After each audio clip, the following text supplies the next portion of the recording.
Hi, എല്ലാവർക്കും നമസ്കാരം. എല്ലാവരും സുഖമായിട്ടിരിക്കുന്നു വിശ്വസിക്കുന്നു. സുഖമായിട്ടിരിക്കട്ടെ എന്ന് പ്രാർത്ഥിക്കുന്നു. ജാസ്മിൻ കുഞ്ഞോൾ എഴുതിയ എൻ്റെ ഹൃദയത്തിൻ്റെ ഉടമ എന്ന മനോഹരമായ കഥയ്ക്ക് ശേഷം ഇന്നു മുതൽ ഷാന റിസ്വാൻ എഴുതുന്ന ഒരു പക്കാ അറേഞ്ച്ഡ് മാരേജ് എന്ന പുതിയ കഥ ആരംഭിക്കുകയാണ്.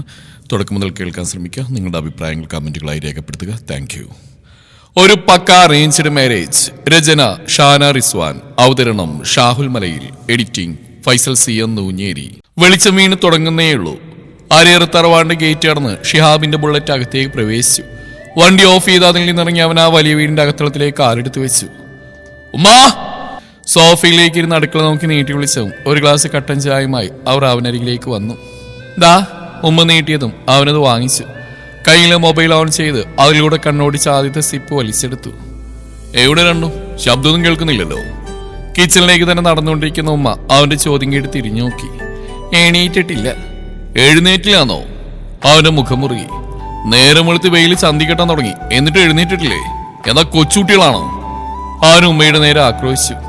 ഞാൻ എന്ത് ചെയ്യാനാ? ഒരു 10 തവണയെങ്കിലും ഈ കോണിപ്പടികൾ കയറി ചെന്ന് വിളിച്ചു നോക്കിയിട്ടുണ്ടാവും. അതുങ്ങൾക്ക് ഒരു കുലുക്കമല്ല. വിളിക്കും തോറും ഒന്നുകൂടെ പുതപ്പ് വലിച്ചിട്ട് നന്നായിട്ട് ചുരുണ്ടുകൂടി കിടന്നുറങ്ങി. എനിക്ക് ഒരുപാട് സമയം കളയാനില്ലേ? 100 കൂട്ടം പണികളാ ഇവിടെ. അത് ശരി. അപ്പൊ ഇന്നലെ രണ്ടും കൂടെ ഒരുമിച്ചാണ് കിടന്ന് പോത്തുപോലെ വളർന്നിട്ട് മാറി കിടക്കണമെന്ന് ഞാൻ പറഞ്ഞിട്ടില്ല അവരോട്? എന്റെ കുട്ടിയെ, നീ എന്നോട് ഒച്ചെടുത്തിട്ട് എന്താ കാര്യം? മേലേക്ക് ചെല്ല്, എന്നിട്ട് അവരോട് തന്നെ പോയി ചോദിക്ക്. അതും പറഞ്ഞ് ഉമ്മ അടുക്കള ലക്ഷ്യമിച്ച് നടന്നു.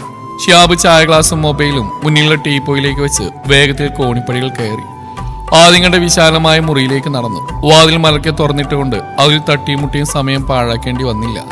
അകത്തേക്ക് കാലെടുത്ത് വെച്ചപ്പോൾ തന്നെ അവനും ഞെട്ടി. ആ തോതിലായിരുന്നു റൂമിന്റെ അവസ്ഥ. നിലത്ത് വീണ് കിടക്കുന്ന 2 തലയിണകൾ, സ്വാതന്ത്ര്യത്തോടെ പാറിപ്പറ നടക്കുന്ന കടലാസ് കഷ്ണങ്ങൾ, മിഠായി പാക്കറ്റുകൾ, അലക്കാനുള്ള മുഷിഞ്ഞ വസ്ത്രങ്ങൾ തുടങ്ങിയ എല്ലാത്തരം സാധനങ്ങളുമുണ്ട്. നഴ്സറി പിള്ളേരുടെ റൂമിന് ഇതിനേക്കാൾ വൃത്തിയുണ്ടാവും. മനസ്സിലോർത്തുകൊണ്ട് ഓരോ മുക്കിലും മൂലയിലും അവൻ കണ്ണോടിച്ചു. കട്ടിലേക്ക് നോക്കിയതും അവനേക്കാളേറെ കലിയിളകി അവന്. ഒരു പുതപ്പിനുള്ളിൽ 2 രൂപങ്ങൾ. പല്ലുകടിച്ചുകൊണ്ട് ശ്യാപെന്ന് ശ്വാസം വലിച്ചു വിട്ടു. ആശി! അവന്റെ ഗാംഭീര്യമുള്ള ശബ്ദം അവിടെ ആകെ മുഴങ്ങി. പക്ഷെ പ്രയോജനമുണ്ടായില്ല. ക്ഷമനാശിച്ച് അവൻ ചെന്ന് അവിടെ ശരീരത്തിൽ നിന്ന് പുതപ്പ് വലിച്ചു മാറ്റി. ആഷി നേരിച്ചവ പില്ലോയിലേക്ക് തലയും വെച്ചാണ് കിടക്കുന്നത്. എന്നാൽ തൊട്ടപ്പുറത്തെ തലയിണയിൽ കൊലിച്ചിട്ട 2 കാലുകളാണുള്ളത്. ഷ്യാബാദിയുടെ ഉള്ളംകാലിൽ പടക്കമുട്ടുന്ന സൗണ്ടോടെ ഊക്കിൽ 2 അടിയങ്ങ് വെച്ചു കൊടുത്തു. അതോ പടച്ചോനെ, ബോംബ് ബോംബ്! ആഷി ഉറക്കത്തിൽ നിന്നും ചാടിയെഴുന്നേറ്റ് പിച്ചുമ്പേയും പറയാൻ തുടങ്ങി. അത് കേട്ട് ആദ്യം തലവൊക്കി. എന്താടാ?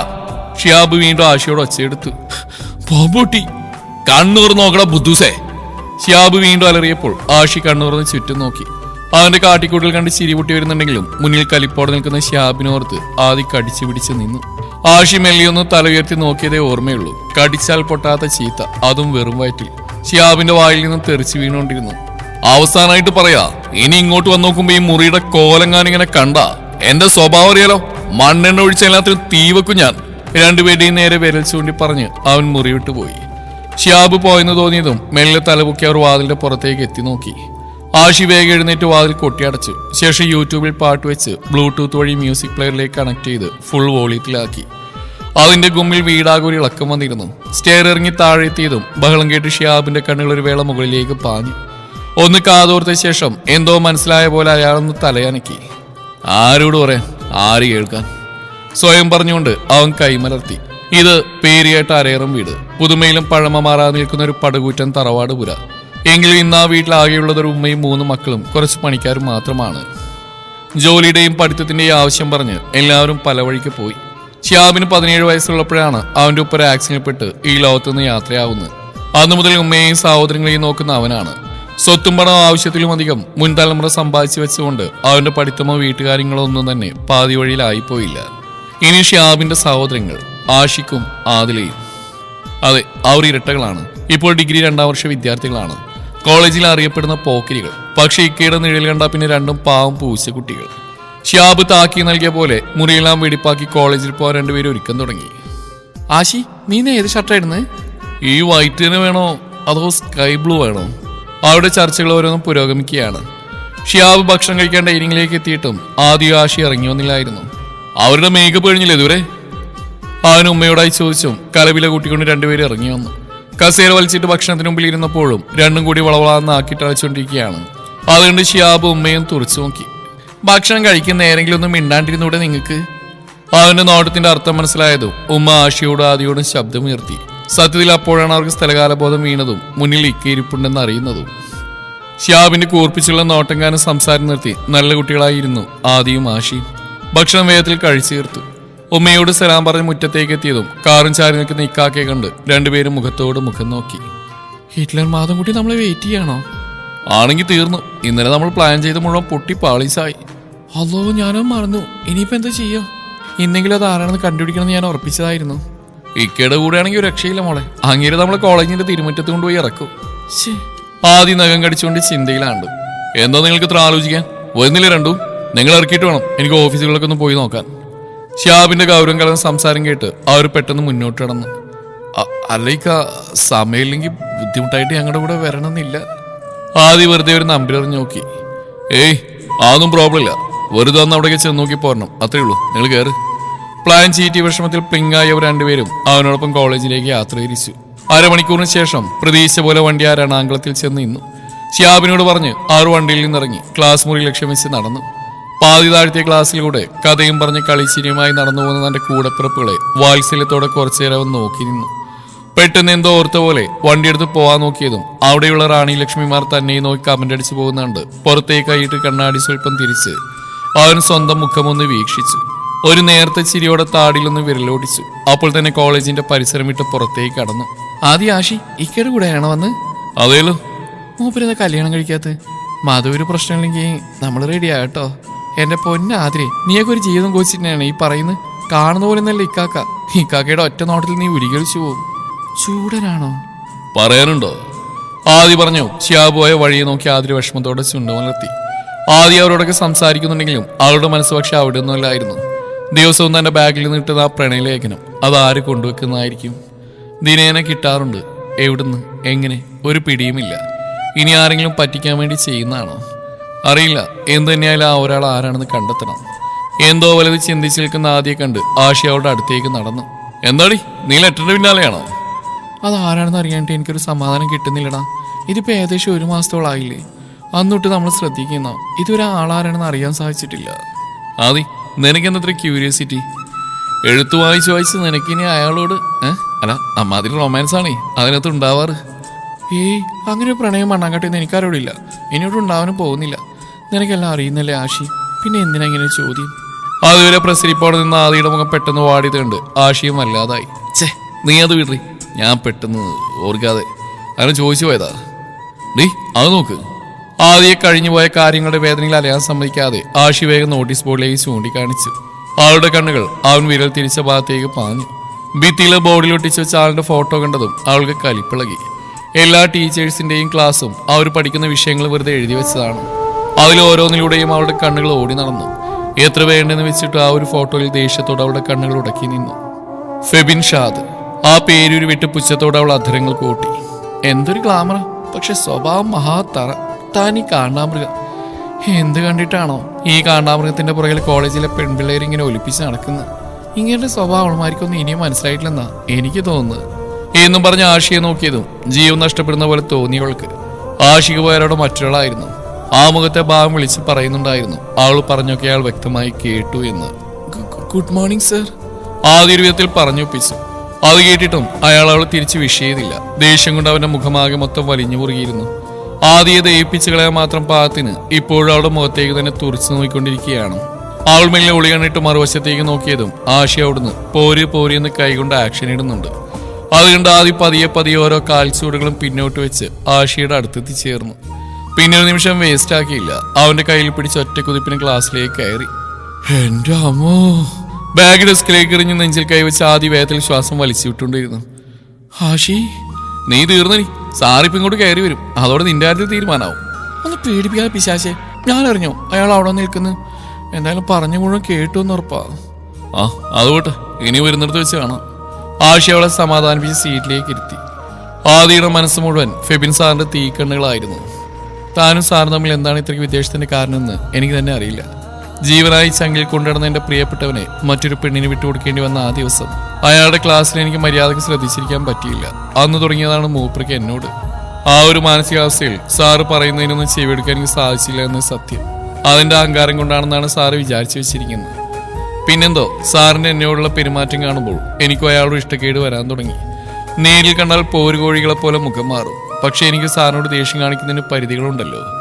അതുകൊണ്ട് തന്നെ അയാളുടെ മുന്നിൽ ചെന്നുപെടാൻ ഞാൻ മനഃപൂർവ്വം മാറി നടക്കും. Good morning sir. ആദ്യം പോയ വഴിയെ നോക്കി പല്ലിയരിച്ച് ദേഷ്യം നിൽക്കുന്ന നേരത്താണ് പുറകിൽ നിന്ന് ആ കിളിനാഥം ഫെബിന്റെ കാതുകളിലേക്ക് തുളഞ്ഞു കയറുന്നത്. അവൻ പെട്ടെന്ന് തിരിഞ്ഞു നോക്കി. മുന്നിൽ നിൽക്കുന്നവളെ കണ്ടൊന്ന് പുഞ്ചിരി തൂവി. Good morning Rinsha. സാറിന് രാവിലെ തന്നെ ഇങ്ങനെ മേടിച്ചിരിക്കുന്നത്? ഏയ് നത്തിങ്. ഫസ്റ്റ് ബില്ല് എടുക്കാറായല്ലോ, ചെന്ന് ക്ലാസ്സിൽ കയറിക്കോ. Okay sir. കുറച്ച് സമയം കൂടെ സാറിനോടൊപ്പം ചെലവഴിക്കണമെന്ന് മനസ്സ് ചോദിച്ചിട്ടും അവൻ പറഞ്ഞപ്പോൾ എന്തോ റിൻഷമിന് അവിടെ നിന്നില്ല. ആ സുന്ദരമുഖം ഒന്നുകൂടി കണ്ണുകളാൽ ഒപ്പിയെടുത്ത് പതിയെ ക്ലാസ്സിലേക്ക് ചൂടുകൾ വെച്ചു. ലോങ് ബെൽ മുഴങ്ങിയതും ആദിയുടെ ഹൃദയം കിടന്ന് പടപട അടി തുടങ്ങി. ആ കാണാമൃഗം ഇപ്പൊ വരുമല്ലോ പടച്ചോനെ, അയാൾ നിന്നെ പൊരിക്കെന്ന് ഉറപ്പാ. ചിന്തിച്ചീർന്നു അവൻ ക്ലാസ്സിലേക്ക് കയറി വന്ന് ഒരുമിച്ചായിരുന്നു. Good morning sir. എല്ലാവരും ഒരുമിച്ച് എന്ന് വിഷ് ചെയ്തു. Good morning dears. ആദി സാറിന് മുഖം കൊടുക്കാതെ ബുക്കിലേക്ക് കണ്ണു നട്ടു. വലിയ കുഴപ്പമൊന്നും തോന്നിയില്ല അവൾക്ക്. അവൻ സാധാരണ തന്നെ പഠിപ്പിക്കുകയാണ്. പക്ഷെ ഇടയ്ക്കിടെ അയാളുടെ നോട്ടവളിലേക്ക് എത്തുമ്പോൾ മാത്രം ആ മുഖത്തിന്റെ ഭാവം മാറുന്നു ആദി ശ്രദ്ധിച്ചിരുന്നു. അതൊന്നും കാര്യമാക്കാതെ അവൾ ക്ലാസ്സിൽ നന്നായി കോൺസെൻട്രേറ്റ് ചെയ്തിരുന്നു.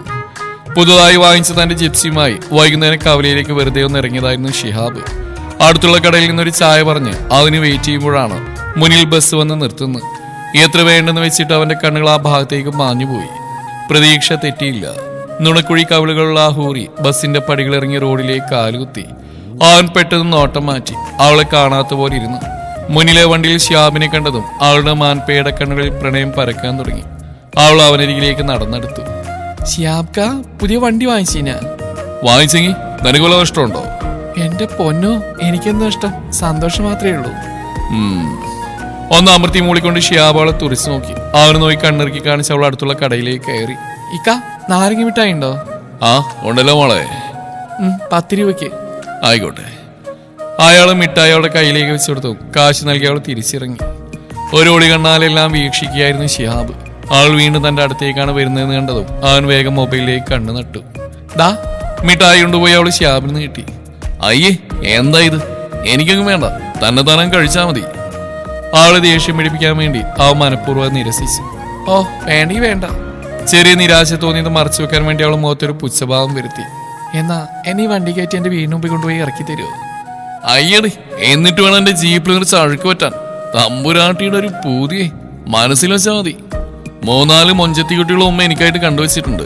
അതിലൊന്നിനെ പിടിച്ച് നിക്കാഴിച്ചിട്ട് വേണം ഞങ്ങൾക്ക് രണ്ടുപേർക്കും കൂടി വണ്ടിയിൽ ഹണിമൂണിന് പോവാൻ.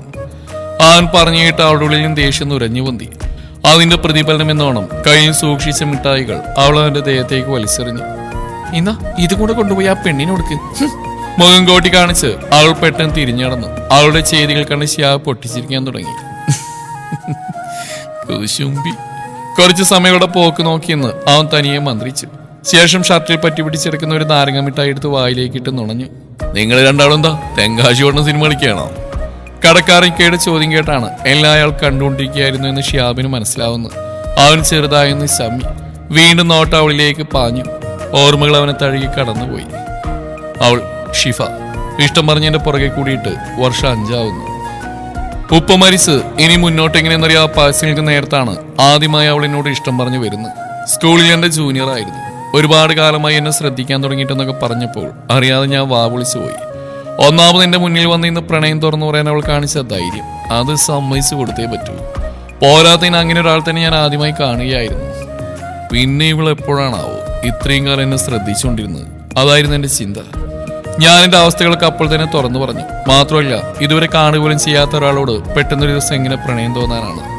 എടുത്തടിച്ച പോലെ ഞാൻ അവളുടെ ഇഷ്ടം നിരസിച്ച് അവൾക്ക് വല്ലാത്ത വിഷമമായി എന്ന് ആ മുഖത്തുനിന്ന് എനിക്ക് വ്യക്തമായി. പക്ഷെ എന്നെ വിടാൻ അവൾ ഒരുക്കമല്ലായിരുന്നു. കുറെ കാലം പിന്നെ എന്റെ മുന്നിലേക്ക് നേരിട്ട് വന്നില്ലെങ്കിലും പലയിടത്തുനിന്ന് ഒളിഞ്ഞു മറിഞ്ഞു നോക്കുന്നുണ്ട്. പലയിടത്തുനിന്ന് ഒളിഞ്ഞു മറിഞ്ഞു നോക്കുന്നത് പലപ്പോഴും ഞാൻ കണ്ടിട്ടുണ്ട്. ഒരേ നാട്ടുകാരായതുകൊണ്ട് തന്നെ കണ്ണകന്നില്ല എന്ന് വേണമെങ്കിൽ പറയാം. ആദ്യമൊക്കെ ഞാൻ കൊടുക്കുന്ന ഒരു പുഞ്ചിരി വരെ അവൾക്ക് വലിയ നിധി കിട്ടിയ പോലെ ആയിരുന്നു. പിന്നെ എവിടുന്നാണെന്ന് അറിയില്ല രണ്ടാമത് ഞങ്ങൾ മിണ്ടി തുടങ്ങിയത്. അപ്പോഴേക്ക് അവളുടെ ഉള്ളിനുള്ളിൽ ഒളിപ്പിച്ചു വെച്ച് എന്നോടുള്ള പ്രണയം ഓരോ നോട്ടം കൊണ്ട് അവൾ പറയാതെ പറഞ്ഞുകൊണ്ടിരുന്നു. അങ്ങനെ ഏതോ ഒരു നിമിഷത്തിൽ എന്റെ കൽബിന്റെ കോണിലും അവൾ കൂടുകൂട്ടി തുടങ്ങി. പക്ഷെ ഇതുവരെ ഞാൻ അവളോട് ഇഷ്ടം പറഞ്ഞിട്ടില്ല. നേരത്തെ പോലെ ഏതെങ്കിലും ഒരു പെണ്ണിന്റെ കാര്യടക്ക് വലിച്ചിടും. അവളുടെ ഉള്ളിൽ ഇപ്പോഴും ഞാനുണ്ടോ എന്ന് അറിയാൻ വേണ്ടി മാത്രം. അത് കേൾക്കുമ്പോൾ പെണ്ണിന് ഹാലുകളെന്ന് കാണാൻ ഒരു പ്രത്യേക രസമാണ്. ഇനി 2 ദിവസത്തേക്ക് എനിക്ക് മൈൻഡരാതെ മുഖം വീർപ്പിച്ച് നടക്കും. ഒരു മനക്കുളിരോട് ഓരോന്ന് ഓർത്തുകൊണ്ട് ഷിഹാബ് ഊറിച്ചിരിച്ചു. വീട്ടിലെത്തി ഉടനെ ബുക്കുകളെല്ലാം കട്ടിലേക്ക് വാരിയിട്ട് ബാഗ് പരിശോധിക്കുന്ന പണിയിലായിരുന്നു ആദിയും ആഷിയും. മുഴുവൻ തപ്പിയിട്ടും പ്രതീക്ഷ സാധനം കണ്ടെത്താൻ കഴിയാതെ അവർ നിരാശരായി. ഇല്ലല്ലോ, കഷ്ടായി പോയി. ആഷി വിഷമത്തിൽ മുഖം ചുളിച്ചു. അത് പോട്ടടാ, എന്തിനായാലും അതാരാണ് നമ്മൾ കണ്ടുപിടിച്ചിരിക്കും. ഇതുവരെ കിട്ടിയ ലെറ്ററുകളൊക്കെ ഒന്നുകൂടി വിശദമായിട്ട് വായിച്ചു നോക്കാം. അതിൽ നിന്ന് എന്തെങ്കിലും ഒരു സൂചനയെങ്കിലും കിട്ടാതിരിക്കില്ല. ആദ്യം അവനെ ആശ്വസിപ്പിച്ചു. ഹിറ്റ്ലർ എത്തുന്നതിന് മുന്നേ കുളി കഴിഞ്ഞില്ലെങ്കിലേ ഇന്നത്തെ യുദ്ധം അതിനായിരിക്കും. അതും പറഞ്ഞുകൊണ്ട് അവൾ എഴുന്നേറ്റ് ഫ്രഷ് ആവാൻ പോയി. കാർ ഒതുക്കി നിർത്തി ഫെബിൻ വീടിനകത്തേക്ക് കയറി. നേരിയ സംസാരങ്ങൾ ഇവിടെ നിൽക്കുകയോ കേൾക്കുന്നുണ്ട്. അവൻ റൂമിന് ലക്ഷ്യം വെച്ച് മുകളിലേക്ക് നടന്നു. ക്ഷീണം കാരണം കട്ടിലേക്ക് മറിയാൻ ഒരുങ്ങിയപ്പോഴാണ് ആ വിളി കേൾക്കുന്നത്. ഫെബിക്ക? അവൾ തിരിഞ്ഞു നോക്കി. ആ, നീയോ? എന്തേ, വന്ന ഇഷ്ടായില്ലേ? ഏയ്, അതുകൊണ്ടൊന്നല്ല, ഞാൻ വെറുതെ. എനിക്ക് മനസ്സിലാവുന്നുണ്ട് എന്നെ കാണുമ്പോഴുള്ള ഈ ഒഴിഞ്ഞു മാറ്റം. അങ്ങനെയൊന്നുമില്ല സോന, അതൊക്കെ നിന്റെ തോന്നലാ. ആ, അതൊക്കെ പോട്ടെ. എന്താ നിങ്ങളുടെ വിശേഷം? ഒരു വീട്ടിലാണെങ്കിലും തമ്മിൽ കാണാറില്ലല്ലോ. എല്ലാം പറ, കേൾക്കട്ടെ. ചോദിച്ചുകൊണ്ട് അവൾ ആ കട്ടിലേക്ക് ചെന്നിരുന്നു. ഓരോന്നും മിണ്ടിയും പറഞ്ഞിരിക്കുമ്പോഴാണ് ഫെബിക്കുള്ള ചായയുമായി ഉമ്മ അങ്ങോട്ട് കടന്നു വരുന്നത്.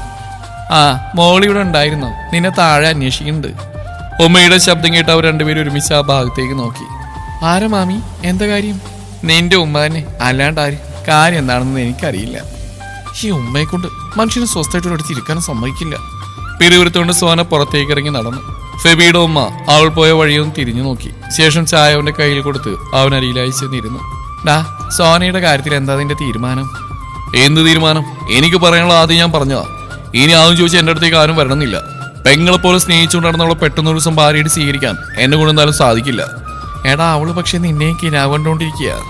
ഞാൻ പറഞ്ഞ അവളോട്? ഇല്ലല്ലോ, അങ്ങനെ ഒരു മോഹം ഞാൻ അവൾക്ക് കൊടുത്തിട്ടില്ല. അവളുടെ മനസ്സിൽ അങ്ങനെ തോന്നിയിട്ടുണ്ടെങ്കിൽ അതിന്റെ കാരണക്കാരൻ ഞാനല്ല. എന്നെയും സ്വപ്നം കണ്ട് നിൽക്കണ്ടെന്ന് ഉമ്മ തന്നെ ഒന്ന് പറഞ്ഞു കൊടുക്ക്. ദേഷ്യം വന്നിട്ട് അവന്റെ ശബ്ദം അവിടെ ആകെ ഉയർന്നിരുന്നു. എടാ, ഒന്ന് പതുക്കെ. ഉമ്മ അവന്റെ വായ പൊത്തിപ്പിടിച്ചു.